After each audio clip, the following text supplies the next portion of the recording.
15 मार्च को बसपा करेगी पंजाब में बड़ी रैली। ईरान को मिला चीन का समर्थन और बीएलओ आखिर क्यों कर रहे हैं आत्महत्या। जी हाँ दोस्तों, आपने बिल्कुल सही सुना। मैं हूं पराग मंत्रा, आप देखना शुरू कर चुके हैं नेशनल चौपाल। उन तमाम बड़ी खबरों को लेकर आपके बीच हाजिर हो चुका हूं जो इस देश का मनुवादी जातिवादी मीडिया आपके साथ साझा नहीं करता।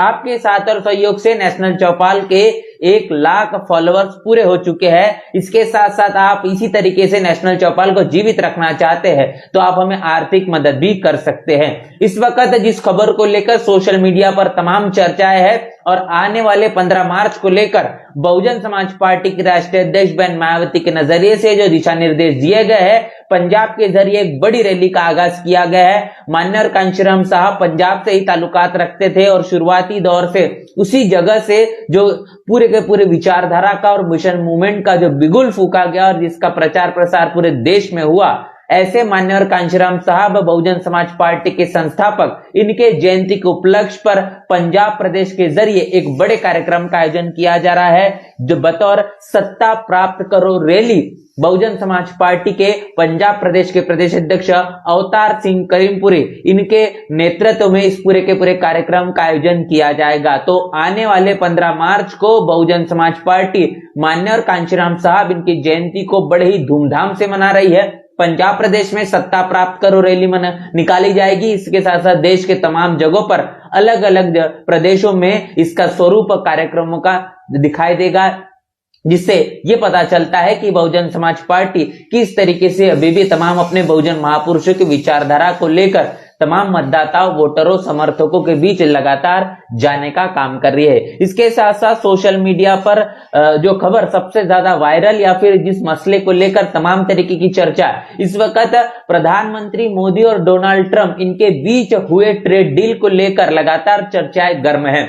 इस ट्रेड डील को लेकर बता दें कि वंचित बहुजन आघाड़ी के राष्ट्रीय अध्यक्ष प्रकाश आंबेडकर इन्होंने तमाम सवाल खड़े किए थे। उन्होंने कहा था कि पारदर्शिता इस पूरे के पूरे ट्रेड डील में दूर दूर तक नहीं नजर आ रही। डोनाल्ड ट्रंप जैसे इशारा कर रहे हैं उसी मुताबिक प्रधानमंत्री मोदी फैसला लेने का काम करते हैं। यहां तक कि एक तरफ मुद्रा मोदी नहीं तो मुजरा मोदी है, ये बात वंचित बहुजन आघाड़ी के राष्ट्रीय अध्यक्ष प्रकाश आंबेडकर इनके जरिए साझा की गई थी। तो आप समझ पा रहे हैं कि इस मसले को लेकर राष्ट्रव्यापी आंदोलन और इसका आगाज किया गया था और आज वंचित बहुजन आघाड़ी के जरिए महाराष्ट्र के मुंबई में छत्रपति शिवाजी टर्मिनस के सामने में एक बड़ा आंदोलन किया गया, जिसमें हजारों की संख्या में लोगों का एक जमावड़ा देखने को मिला, जिसमें तमाम बातों को साझा करने का काम जिस तरीके से डोनाल्ड ट्रंप और प्रधानमंत्री मोदी के बीच हुई ट्रेड डील को लेकर साझा किया गया है और ये समझाने की, बताने की कोशिश की गई है कि आखिर कैसे भारत के अंदर तमाम पारदर्शिता होनी चाहिए। वो पारदर्शिता प्रधानमंत्री मोदी इनके जरिए साझा नहीं की जा रही है। तमाम सवाल निशान खड़े किए गए थे कि आखिर हम जब रूस से तेल खरीदते थे या फिर जो चीजें संभव हो पा रही थी, आखिर हम वैसा क्यों नहीं कर रहे हैं। और जैसे जैसे मोदी डोनाल्ड ट्रंप इशारा कर रहे हैं, वैसे वैसे प्रधानमंत्री मोदी जो है फैसले लेते हुए क्यों दिखाई दे रहे। तो एक बड़ा आंदोलन हुआ और इस आंदोलन में तमाम तरीके के नारे आपको मैं साझा कर दूं कि मोदी हटाओ देश बचाओ, ये आंदोलन का था। इसके साथ साथ एप्स्टीन फाइल पर जो तमाम लोगों के नाम आए हैं, जिन लोगों के नाम इस एप्स्टीन फाइल में आए हैं, उन तमाम लोगों ने अपने पदों का इस्तीफा देने का काम किया है और भारत के कई मंत्रियों का नाम शामिल होने की बात कही जा रही है। अगर ऐसा हुआ है तो आखिर प्रधानमंत्री मोदी को भी इन मसले को लेकर अपना इस्तीफा देना चाहिए। ये बात भी वंचित बहुजन आघाड़ी इनके जरिए की गई है। इसके साथ साथ आप देख पा रहे हैं कि पूरे दुनिया में इस वक्त जो युद्ध का माहौल छिड़ा हुआ है और इस बीच ईरान, इजराइल और अमेरिका, ये तीनों के बीच जो युद्ध का वातावरण निर्माण हुआ है, अब तमाम देश एक दूसरे के समर्थन में और खिलाफ में होते हुए दिखाई दे रहे हैं। ऐसे में इस बात को लेकर लगातार चर्चाएं चल रही थी कि ईरान जितने मजबूती के साथ हमला करता हुआ दिखाई दे रहा है। सबसे पहले जो शुरुआत अमेरिका और इजराइल के जरिए की गई है और उसमें ये देखने को मिला कि ईरान के सुप्रीम लीडर खोमेनी की जो हत्या हुई है, इस खोमेनी के हत्या में हम देख पा रहे हैं कि पूरा का पूरा ईरान और पूरे दुनिया में बड़े पैमाने पर लोग मातम मनाते हुए दिखाई दे रहे हैं। अब ईरान ने कमर कस ली है और मुंहतोड़ जवाब देने के लिए ईरान पूरी तरीके से तैयार होता हुआ दिखाई दे रहा है। ऐसे में इनके समर्थन में अब चीन ने भी अपना पूरी तरीके से समर्थन साझा कर दिया है। ऑफिशियल तरीके से चीन के माध्यम से कहा गया है कि ईरान के साथ जो कुछ भी हुआ है वो गलत हुआ है। उसके जीवन में जिस तरीके से उथल पुथल मचाने की कोशिश इजराइल और खासतौर पर अमेरिका ने की है, अब कहने के उसका मुंहतोड़ जवाब देने का समय आ चुका है। ईरान का साथ समर्थन करने की बात चीन के जरिए की गई है। तो ये बड़ी खबर इस वक्त की जो सोचने समझने वाली है कि चीन कितना मजबूत देश है। इस बात की आप कल्पना करिए, अगर चीन और ईरान ये एक साथ आ जाते हैं तो क्या इजराइल और अमेरिका कहीं ना कहीं इसका मुकाबला कर पाएंगे? इस वक्त सबसे बड़ा सवाल बना हुआ है। इसके साथ साथ बता दें कि उत्तर प्रदेश में होने वाले 2027 के विधानसभा चुनाव के पहले एसआईआर और इस बीच बीएलओ के कांधों पर आई हुई जिम्मेदारी जिस तरीके से समय के मुताबिक बहुत ही कम समय के साथ साथ पूरी करने के लेकर लगातार शासन और प्रशासन के जरिए जो दबाव बनाया जा रहा है, इस दबाव के चलते देखने को मिल रहा है कि तमाम बीएलओ अपनी नौकरियों को एक तो छोड़ते हुए नजर आ रहे हैं या फिर कहीं ना कहीं इतना ज्यादा मानसिक प्रताड़ना के चलते कई बीएलओ आत्महत्या करने के लिए मजबूर है। ऐसी एक खबर निकल कर आती है उत्तर प्रदेश के फतेहपुर से, जहां पर बीएलओ ने आत्महत्या की है। बता दें कि एसआईआर 2026 जीवन मुक्ति के शीर्षक के आत्महत्या की चिट्ठी लिखकर ग्राम अलियाबाद बिंद की फतेहपुर उत्तर प्रदेश में शिक्षा मित्र बीएलओ अखिलेश कुमार सविता ने शनिवार शाम सरकारी प्राथमिक विद्यालय के एक कमरे में ही फांसी लगाकर आत्महत्या कर ली। इस खबर को अखिलेश यादव समाजवादी पार्टी के नेता इनके जरिए साझा की गई है। उन्होंने कहा है कि अधिकारियों द्वारा छुट्टी न देना था। बार बार अखिलेश कुमार इनके जरिए छुट्टी मांगी जा रही थी, लेकिन छुट्टी अधिकारियों के जरिए नहीं दी गई है। काम के इस दबाव के चलते उन्हें आत्महत्या करना ही सबसे बेहतर जो है वो विकल्प लगा। दिन रात के 24 घंटे के दबाव के अलावा उत्तर प्रदेश में बीएलओ पर गलत काम करने का दबाव भी है और पहले से ही जो दबाव फॉर्म 7 से सभी लोगों को नाम कटवाने का था। तमाम तरीके के काम है और काम को रुकने थमने का नाम नहीं लिया जा रहा। इस बीच समय काफी कम दिया गया है। भारतीय जनता पार्टी की स्वयं तो निर्मम निर्दयी है ही, लेकिन इसके साथ साथ इन्हें अधिकारियों को भी हृदयहीन और संवेदनहीन बना दिया है, जो कि बेटी की शादी का भावनात्मक महत्व और जिम्मेदारी कितनी होती है ये वो जान ही सकते हैं जिनके पास अपना परिवार है। भाजपा को इस पाप का महापाप लगेगा। ये बात अखिलेश यादव ने साझा की है कि बेटी की शादी को लेकर ये छुट्टियां मांगी जा रही थी, लेकिन बीएलओ को छुट्टी नहीं दी गई है और एक बड़ी प्रताड़ना का सामना यहां पर किया गया है, जिसके चलते आत्महत्या की खबर निकल कर आ रही है। इसके साथ साथ ईरान और इजराइल युद्ध के बीच बता दें कि अब ब्रिटेन ने भी अपना बयान साझा कर दिया गया है। ब्रिटेन के प्रधानमंत्री कीर स्टारमर ने कहा है कि हम ईरान पर हुए हमले में शामिल नहीं हैं। ईरान के ऊपर जो हमला हुआ जिसको लेकर लगातार ये बात कही जा रही है कि अमेरिका और इजराइल ने मिलकर यह हमला किया है।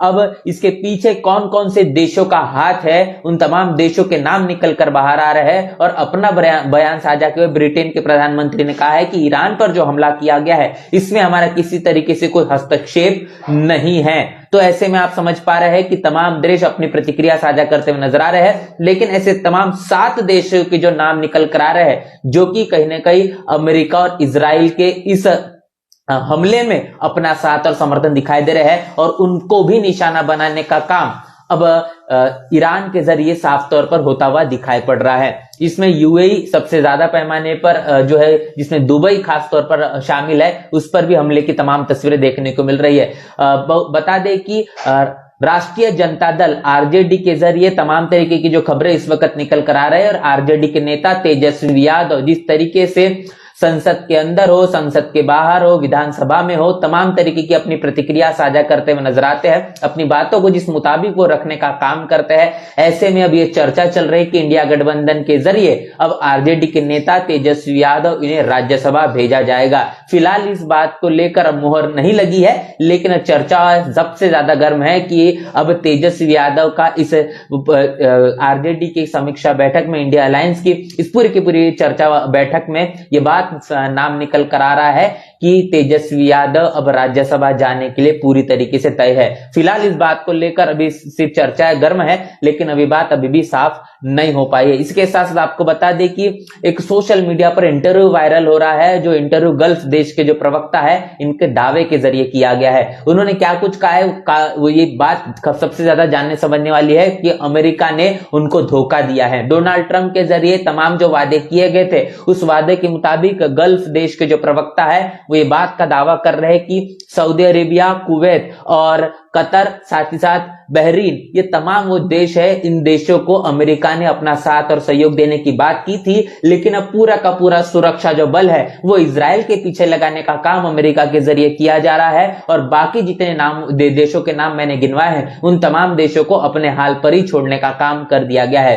तो ये तमाम जो देश है अपने आप को असहाय महसूस कर रहे हैं। जो वादा खिलाफी, जो धोखाधड़ी अमेरिका के जरिए की गई है, उसको लेकर ये इंटरव्यू इस वक्त सोशल मीडिया पर सबसे ज्यादा वायरल है। गल्फ कंट्री को धोखा देने का काम अमेरिका के जरिए किया गया है, ये बात बार बार कही जा रही है। इस वक्त की तमाम बहुत बड़ी खबरें हैं, जिन खबरों को आपके बीच हम साझा करने की कोशिश कर रहे थे, और इन खबरों को लेकर आप अपनी राय प्रतिक्रिया इस वक्त हमेशा हमारे साथ जरूर साझा करें। इसके साथ साथ आपको बता दें कि उत्तर प्रदेश में होने वाले 2027 के विधानसभा चुनाव को लेकर बहुजन समाज पार्टी की जो प्रतिक्रिया देखने को मिल रही है, जो संगठन समीक्षा का बैठकों का तमाम जो सिलसिला जारी है, ऐसे में कौशाम्बी से खबर निकल कर आती है बड़े पैमाने पर ब्राह्मण समाज के लोगों ने बहुजन समाज पार्टी में शिरकत की है और हाथी की सवारी करना शुरू कर दिया है, और ब्राह्मण शंख बजाएगा और हाथी बढ़ता जाएगा, ऐसे नारे भी इस बैठक में लगे हैं। तो बहुजन समाज पार्टी के जो प्रभारी है, मुख्य मंडल प्रभारी, इनके नेतृत्व में इस जो पूरे के पूरे बैठक का